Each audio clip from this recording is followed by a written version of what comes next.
चला नमस्कार यूट्यूबकरांनो। तर मकर संक्रांतीच्या तुम्हाला सर्वांना खूप खूप शुभेच्छा। तसंच तिळगुळ घ्या आणि गोड गोड बोला। तर आपले तिळगुळाचे लाडू तयार झालेले आहेत आणि एक लाडू मी तुम्हाला तोडून सुद्धा दाखवलेला आहे, एकदम मस्त झालेला आहे। तर आपले लाडू तयार झालेले आहेत, चला पाहूयात रेसिपी। तर इथे मी तिळगुळ लाडूसाठी इथे मी गावरान तीळ घेतलेली आहे अर्धा किलो आणि तसंच एक मोठा चमचा साजूक तूप घेतलेला आहे तो पाक करण्यासाठी, आणि गूळ सुद्धा मी अर्धा किलोच घेतलेला आहे। आता भाजून घेऊयात तीळ। जाड तळाची मी कढई घेतलेली आहे आणि त्यात खरपूस रंगावरती तीळ भाजून घ्यायचे आहे। चांगली चटचट उडायला लागली की मी हे तीळ लगेच काढून घेतलेली आहे एका ताटामध्ये। तीळ गार होईपर्यंत आपल्याला एका बाजूला पाक करायचा आहे। तर पाक बनवण्यासाठी इथे मी 1 चमचा साजूक तूप घेतलेला। साजूक तुपाचा चांगलं वितळला की मग त्यात आपल्याला घालायचा आहे अर्धा किलो गूळ।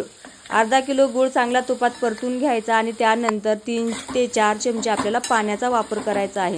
जर पाणी वापरलं नाही तरी पण पाक होऊ शकतो, पण त्याला कसं आहे वेळ लागतो आणि पाकसुद्धा पटकन कडक होतं, म्हणून त्यात थोडंसं पाण्याचा वापर करायचा आहे। पहा आता चांगले आपल्याला पाकाचा फेस यायला लागला आहे, चांगले बुडबुडे यायला लागलेत, म्हणजे आपला पाक जवळजवळ तयार होत आलेला आहे। आणि आता किती तयार झाले ते आपण पाण्यामध्ये हा पाक टाकूयात आणि चेक करूयात। पहा पाक तर आपला तयार झालेला आहे, जास्त कडक नाही, एकदम असा सॉफ्ट झालेला आहे, त्याची गोळी तयार झालेली आहे।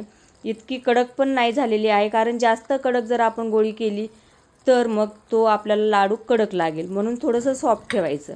पहा आता छानच आपला पाक झालेला आहे। तर मग तरी पण मी गॅस बंद केलेला नाही, विलायची पूड घातलेली आहे, हे मिक्स करून घ्यायची आणि गॅस चालूच ठेवायचा, हे लक्षात ठेवायचं। आणि त्यानंतर आपल्याला तीळ घालायचे आहे। तीळ घालून चांगली ते मिक्स करेपर्यंत गॅस चालू ठेवायचा आणि मग नंतर बंद ठेवायचं। जवळजवळ आपले 5 ते 7 मिनटं ह्यात गेलेले आहे, तोपर्यंत आपला पाक अजून थोडासा कडक झालेला आहे। पहा आता आपण गॅस बंद केलेला आहे आणि मिक्ससुद्धा झालेला आहे। लाडूसाठी एकदम परफेक्ट तयार झालेला आहे। आता गार झाल्याच्या नंतर आपले लाडू चांगले व्यवस्थित वळता येतील। तर आता हे एका ताटामध्ये टाकून आपल्याला पुन्हा एकदा गार करायचं आहे। हे गार झाल्याच्या नंतर 1-10 मिनिटांनी आपण लाडू वळूयात, कारण जास्त जर गरम असते वेळेस लाडू वळायची घाई केली तर हाताला चटके बसतील। आपल्या हाताला सोसवेल इतकंच आपल्याला गरम ठेवायचं आहे आणि लाडू वळायचा आहे। पहा माझा लाडूसुद्धा वळून झालेला आहे। ह्या पद्धतीने मी सगळी लाडू वळून घेतलेली आहेत, एकदम एकसारखेच आकाराचे केलेले आहेत, जास्त मोठे नाहीत किंवा बारीकसुद्धा नाहीत। तर ह्या पद्धतीने लाडू तयार झालेले आहेत। तर कसे वाटले तुम्हाला लाडू? आवडल्यास व्हिडिओ लाईक नक्की करा। पुन्हा भेटूयात एका नवीन व्हिडिओमध्ये, तोपर्यंत बाय बाय। आणि पुन्हा एकदा तुम्हाला मकर संक्रांतीच्या खूप खूप शुभेच्छा। तिळगुळ घ्या आणि गोड गोड बोला।